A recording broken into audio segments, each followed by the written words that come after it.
Ó, eu quero trazer um outro tema aqui e até uma previsão que vocês fizeram no 3 em 1, porque a gente contou que com a ida de Romeu Zema bater na portinha ali do governo federal e essas negociações, que outros governadores também iam falar... óbvio. Ia ter fila. Tem uma coisa chamada em economia moral hazard. Incentivo moral negativo. É teoria isso. Então, não é que a gente é a mãe de Ná, é teoria. Olha a teoria e aplica. Sabe por que o governador do Rio Grande do Sul, Eduardo Leite, se reuniu com o ministro da Fazenda, Fernando Haddad, para falar da dívida do estado do Rio Grande do Sul. Vamos com a Janaína Camelo, que vai trazer as informações. Depois a gente faz um giro rápido e objetivo aqui com os nossos comentaristas. Conte, Janaína, bem-vinda. Pois é, Evandro, boa tarde a todos que nos assistem. É isso mesmo que você disse, né? Depois de ontem aí, do governador de Minas Gerais, Romeu Zema, se encontraram então com o governo federal, foi com Lula, com o ministro Fernando Haddad ontem, né? Para tratar dessa dívida aí do estado. Hoje, então, foi a vez do Rio Grande do Sul, do governador do Rio Grande do Sul, Eduardo Leite, tratar dessa questão, que é o quê? Um novo modelo aí de recuperação fiscal, mas com a revisão do contrato de dívida. Porque o que Eduardo Leite defende? Que seja retirado desse contrato a correção monetária que é indexada aí à taxa básica de juros, a Selic, que segundo ele, como está agora, isso acaba provocando um aumento dessa dívida cada vez maior, então impossibilitando aí o Estado de liquidar, né, esse débito. Então hoje mais cedo ele se reuniu aí com o ministro Fernando Haddad, voltando a pedir mudanças nas regras do regime de recuperação fiscal, porque isso é uma questão antiga, uma reivindicação bem antiga de todos os estados que têm as maiores dívidas públicas, né? Então, não só Rio Grande do Sul e Minas Gerais, também Goiás e Rio de Janeiro. Então, o governo federal, no ano passado, ele chegou a apresentar uma proposta aí com algumas mudanças, mas que não foram bem aceitas aí pelos estados, porque eles entenderam que essas mudanças poderiam aí aumentar ainda mais, castigar ainda mais os estados economicamente. Então, depois dessa reunião de hoje, o governador Eduardo Leite, ele conversou com jornalistas e ele disse o seguinte, que o ministro Fernando Haddad, ele prometeu apresentar uma nova proposta aí sobre o contrato de dívida ainda neste mês, no mês de março. A gente separou um trechinho do que ele disse mais cedo. Vamos ouvir. E há uma expectativa, então, de que nas próximas 2, 3 semanas a gente tenha uma nova reunião, conjuntamente, talvez, dos estados, para tratar do tema da dívida. O que nós estamos pleiteando, né? Alterações no contrato que revisem os encargos existentes, que fazem com que a dívida cresça mais do que é o crescimento da arrecadação dos estados. E isso vai fazendo com que, mesmo os estados pagando, vá tomando cada vez mais espaço no orçamento dos estados a dívida, gerando dificuldades. A gente precisa resolver isso de uma forma que daqui a 5 anos ou 10 anos os estados não estejam novamente aqui em apuros, precisando mais uma vez da estruturação da dívida. Um outro pedido do Estado do Rio Grande do Sul é o aumento aí do prazo de vigência do regime de recuperação fiscal, passando de 9 anos, que é o que é hoje, para 15 anos. A dívida do Rio Grande do Sul soma aí 92 bilhões de reais, é um pouco menor da dívida de Minas Gerais, que são 160 bilhões, né? Então, do Rio Grande do Sul, 92 bilhões de reais. E a gente sabe que o regime de recuperação fiscal, ele permite aí dar alguns benefícios aos estados que têm essas contas desequilibradas, conseguirem, então, quitar o seu débito. Então, dá alguns benefícios como concessão de crédito, alongamento de prazo para quitar essa dívida, em troca desses estados aí se comprometerem a cumprir regras que não aumentem as despesas. Então, eles têm que apresentar um plano de recuperação fiscal para poder prometendo aí quitar essa dívida. Então, o ministro Fernando Haddad, ele disse que vai reunir todos os representantes de todos os estados que têm essas maiores dívidas públicas ainda neste mês, e então apresentar uma nova proposta. Então, uma nova reunião deve acontecer aí nas próximas semanas. Evandro. Obrigado, Janaína Camelo. Bom trabalho para você. Vamos fazer um giro rápido e objetivo. Mãos esquentando por quê, Gustavo Segré? Todo mundo vai bater nessa porta ainda? Não é que vai bater nessa porta. Toque. Que o ministro Haddad... É o governo X. Sim. Você vai conseguir pagar? Vai falar. Que o Haddad, qualquer pessoa com 5 milímetros de cérebro, falaria para esses governadores que estão querendo negociar a dívida? Como você pensa pagar? E aí a resposta é, não, eu vou pagar com arrecadação. Tá. E a segunda pergunta seria, desculpa, você tem superávit ou tem déficit? Porque se você tem déficit, por mais que eu negocie o que for negociar, você não vai conseguir pagar, porque a dívida vai aumentar. E aí o governador poderia falar, desculpa, ministro... Posso fazer uma permuta, né? O senhor não faz a mesma coisa? Fala, o senhor não faz a mesma coisa? Você não defende o déficit? Você não escuta o Felipe Monteiro que defende o déficit? Então como é que eu não vou conseguir pagar? Eu posso gastar o que quiser. Se isso aqui é Harry Potter, eu pego a varinha mágica e paf, pago a dívida. Não, tem que ter superávit, senão não adianta negociar nada. Imagine, e eu sempre tento tirar da macroeconomia para a microeconomia. Então, o que eles podem fazer, Segré? Equilibrar as contas. Se qualquer estado provincial, qualquer prefeitura, a tua casa ou a minha tiver dívidas, a única forma de pagar as dívidas é arroxo. É ter superávit fiscal. Que sobre o dinheiro do que você ganha ou arrecada, no caso do Estado, versus o que você gasta. Porque aí quando você tem, aí você sim pode financiar. E eventualmente, vamos imaginar, vem o Haddad e fala, cancelo toda a tua dívida. Não deve mais nada, pode ir para casa, seja feliz. No mês que vem, vai ter dívida de novo. Porque ele não tem superávit. Mas o governo vai reclamar do Estado daquilo que ele não faz? É incongruente. Mas o governo PT sempre é incongruente. É incongruente para você também, Felipe Monteiro? Não, não é incongruente nenhum para mim. Como que vai pagar? A questão é simples. Os estados estão endividados, né? O governo federal tem contratos de dívida com esses estados todos e tem que arrumar uma solução, né?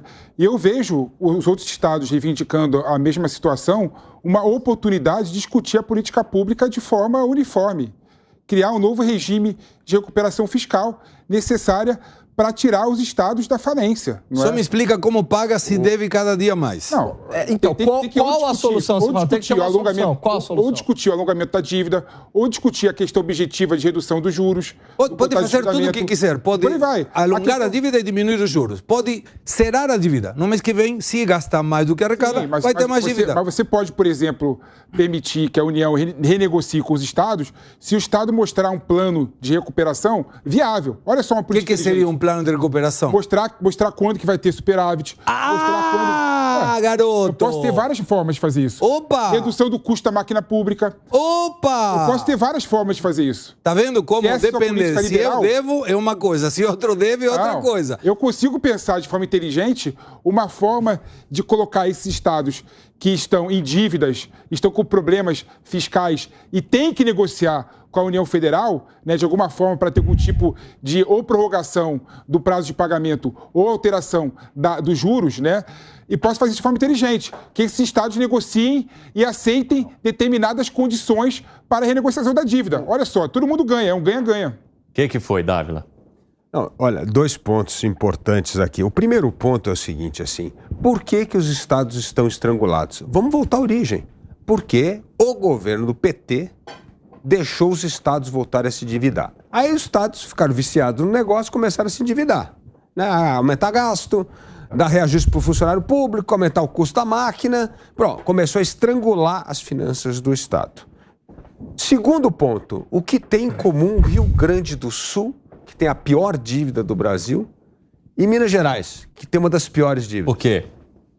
Governos que quem criou a dívida foi o PT.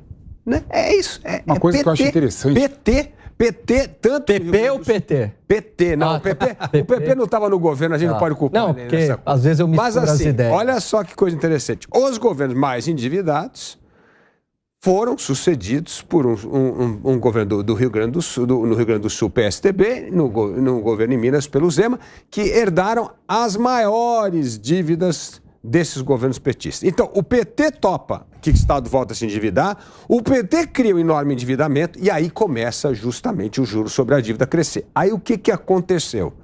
Teve sim um programa de recuperação, regime de recuperação fiscal feito pelo Paulo Guedes, que foi muito bom programa. Aliás, desenhado pela Ana Paula Vescovi, pelo Mansueto Almeida, tal, que justamente, como disse o Segré, condicionava a uma série de reformas que tinha que fazer para renegociar a dívida. E muitos estados entraram nesse programa. O problema é que ninguém esperava que a taxa de juros ia continuar crescendo. Por quê? Porque a dívida cresce e o juro cresce. E aí, de novo, começa esse... É que nem você está endividado no cheque especial. Você nunca consegue saldar a dívida, porque aquele juro é tão alto que você só fica pagando sobre o juro. Então, este é o grande problema. Agora, o que está acontecendo?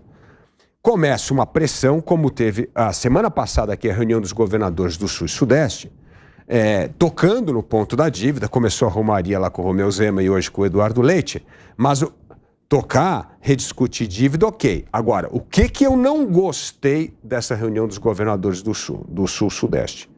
É a ameaça de calote. Aí não. Aí não. E calote é inaceitável para o país, para os estados. Quem está no cargo tem de honrar os compromissos de governo, não importa quem fez. Se o buraco foi o PT, não importa. Quando você foi eleito governador, você sabia como é que estava a situação. Não sabia? Agora tem que honrar. Não pode dar calote. Discussão assim, se não chegarmos a um acordo, vamos dar calote? Não, isso está errado. Está errado todos os governadores que fazem essa ameaça. Isso não é cumprir o papel constitucional do governador, que é zelar pelos interesses do Estado. Luiz Felipe Dávila, nosso super saiyajin pistola agora. Fala aí, Felipe Monteiro, e depois eu abro aqui para o Alan Gani. Uma coisa que me impressiona, né, é a tara do Dávila pelo PT. Tudo é culpa do PT, tudo é culpa do PT. Não é verdade? Mas a queda de arrecadação dos estados foi em 2022, não, Filipão, por conta da limitação da alíquota dá um Google, do ICMS sobre combustíveis e sobre energia. Os estados foram super... Não, a sua fonte é o Google? Dá um Google para você cair no site do governo. Desculpa, eu não estudo pelo Google. Não, o Google é um meio de instrumento. Se você estuda pelo Google, diz muito sobre a sua argumentação. Você tá parecendo infantil fazendo isso. Dá um Google para você chegar no site do governo do Tesouro Nacional, que foi 42 bi de superávit os estados, Filipão. Não desinforma a nossa audiência.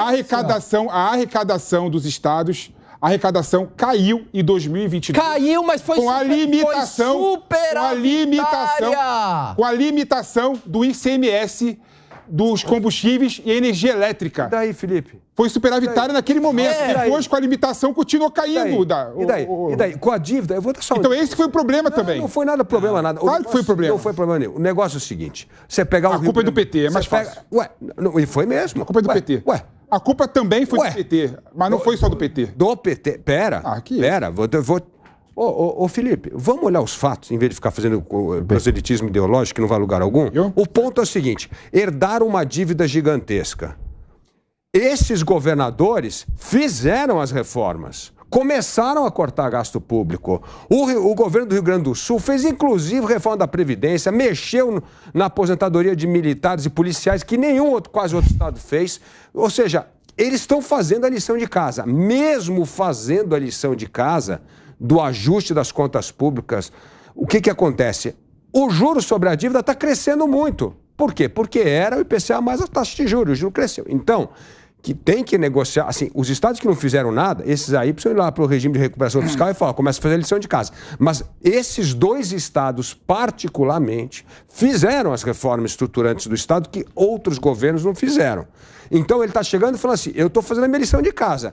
Estou aqui reduzindo despesa pública, fazendo reforma previdenciária, está fazendo. Mesmo assim a dívida está crescendo. Então, são situações diferentes. Agora, precisa ter um critério para rediscutir essa dívida dos estados. Agora, o critério pode ser calote. Agora, às 5h46, o pessoal da rádio vai para um rápido intervalo, hein? Daqui a pouco espero vocês para o finalzinho aqui do nosso 3 em 1.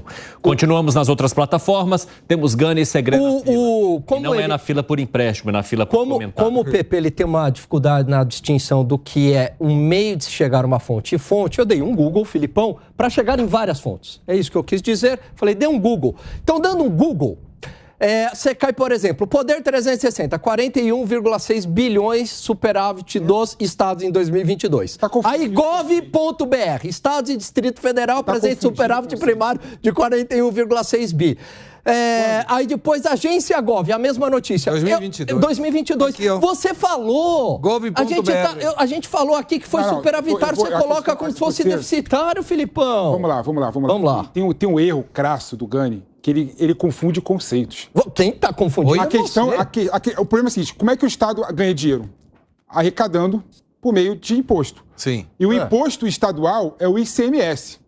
É claro que quando você limita a alíquota do ICMS, o Estado recolhe menos dinheiro. Sim, Isso é diferente do superávit dos estados no período pós-pandemia, em que os estados, as pessoas estavam em casa sem consumir e foi para a rua depois de 2022 e teve um breve superávit, mas depois, com a limitação do ICMS, a arrecadação caiu com o tempo. 2023. Caiu com o tempo. Porque o Estado não arrecada mais. Tanto é que uma das pautas dos governadores de todos os estados da federação é reverter a decisão do Bolsonaro de limitar o ICMS de combustível e energia elétrica. Mas qual que é teu ponto? Então não tem nada a ver. Qual que é teu ponto? Assim, hoje, 2024, né, os estados arrecadam menos porque em 2022 o governo Bolsonaro resolveu limitar a alíquota do ICMS. É um dado simples, é simples. Tudo bem, pessoa você está falando o seguinte. Se em 2022 e 2023 os estados tiveram superávit, é muito por conta dessa... 22, né? Muito por conta dessa política. Bom, você está falando a limitação o seguinte, veio em 2022. Tá, cai a arrecadação agora, só que isso está longe de explicar o problema dos estados superendividados. Isso não tem a ver com 2022. Claro que tem a ver. Filipão, pelo amor de Deus, foi superavitário. O tamanho da dívida dos estados, Filipão, vem de quebrar a lei de responsabilidade fiscal. Não vem daí. Escuta uma coisa. Se você tem superávit, por que você precisa se superendividar? A limitação do ICMS de 2022 veio depois do superávit dos estados. Os estados vêm deficitários há tempos, claro, Filipão. É isso que eu estou falando. Concordo, se vem a tempo, a causa não é 2022. Mas a arrecadação diminuiu. Meu Deus do céu, uma questão lógica. É uma questão lógica. Fala igual o Olavo de Carvalho aqui, pô. Se houve a redução da alíquota do ICMS, a arrecadação diminuiu. Fala, Gustavo Segré. Primeiro, você pode desenhar do jeito que quiser, Felipe. Mas em 2022, os estados provinciais tiveram superávit. A fonte é gov.br, que é o portal do Estado. Segré, rapidamente, o pessoal da rádio está de volta e nós estamos discutindo ainda as dívidas dos estados e o fato deles baterem na porta do governo federal para tentar uma ajuda ou renegociar isso de alguma forma. Repita sua informação para o pessoal da rádio acompanhar também, Segré. Em 2022, mesmo que Felipe Monteiro queira desenhar um dado do governo federal, os estados tiveram superávit. Vou mais longe. Dos 5.568 municípios, mais Fernando de Noronha e Distrito Federal, tiveram superávit mais de 5.500. Isso por quê? Porque fizeram ajustes, porque o governo federal deu o exemplo do que representa um superávit fiscal. Mesmo tendo uma queda da arrecadação, que é fato, por uma queda do ICMS nos combustíveis, se você compensa essa queda com uma diminuição do gasto público, o equilíbrio fiscal se mantém do mesmo jeito. E vou justificar com um exemplo. Conheço bem. Santa Catarina. Você sabe que Santa Catarina tem benefícios fiscais para importação e para produção. Mesmo assim, é o estado que melhores indicadores sociais tem e que tem uma taxa de desemprego de 3,9%. Ou seja, praticamente pleno emprego. Isso por quê? Porque aumenta a arrecadação? Não, porque diminui a arrecadação, diminuindo o gasto. Então o equilíbrio se mantém. É o que os estados estão querendo fazer. Tem que fazer o ajuste. E certamente o governo federal deve ter falado para eles: eu aceito negociar, diminuo a taxa de juros, estendo o prazo, mas você tem que ter superávit, senão não vai conseguir pagar. Mesmo assim, se você liquidar toda a dívida e eu não tiver um superávit fiscal, no mês que vem já tem dívida de novo que alguém tem que financiar. Arremate. Não, assim, eu queria até apostar com o Gani, uma aposta simples, né? Pegar desde quando a lei complementar do Bolsonaro foi aprovada no Congresso Nacional, que reduziu o limite da alíquota do ICMS, e eu vou comprovar que a arrecadação vai diminuir em todos os estados. Não estou falando isso, eu estou falando... E essa é uma razão... Meu Deus, essa é uma razão pela qual os estados também estão endividados. Pelo amor de Deus, mas o senhor não entende o que eu falo. Eu entendi sim. Não, eu estou falando o seguinte, o problema do superendividamento não tem a ver... Não tem a ver com a queda da arrecadação a partir de 2022, com a queda do ICMS, com a redução do ICMS. Até porque 2022 foi superavitário, não teria motivo para um superendividamento. O superendividamento vem antes, Evandro. O excesso de gasto, meu Deus. Tem a ver também. O último assunto para trazer aqui. Fugiu da aposta. Só para dar. Não, tá apostado aí. Só para dar um número. Vai, Dávila, arremata aí. Papo de botiquim. Senão eu vou bater uma de empréstimo para você. Arremata, vai. Olha aqui, a dívida em Minas Gerais era de 103,8 bilhões de reais. Isso aí é a dívida herdada do governinho do nosso amigo petista lá, Pimentel, um desastre absoluto. Aí com o Zema, em 22, foi reduzida para 89 bilhões, porque ele fez o corte. Corta gasto, arruma as contas do Estado, equilíbrio fiscal, estanca prejuízo de estatal, privatiza a empresa, faz a lição de casa, cai para 89. Mas por quê? O que é o problema? O problema é que a dívida continua a crescer por causa do juro. Tá puxando o saco do correio originário dele. Eu tô dando um número. Eu tô dando nada. Tô dando nada. Você não gosta de nada. Não, eu sei. O Zema pediu o pinico lá pro governo federal, né? Tá pedindo porque a dívida tá, apesar de fazer o corte de despesa, tá crescendo a dívida por causa do juro. Agora, o ponto é o seguinte. Tem que deixar de lado a conversa e ver o que os governadores estão fazendo. E vários governadores vêm fazendo uma lição de casa que o governo federal não fez. Que é a reforma da Previdência, que é corte de gasto, que é privatização.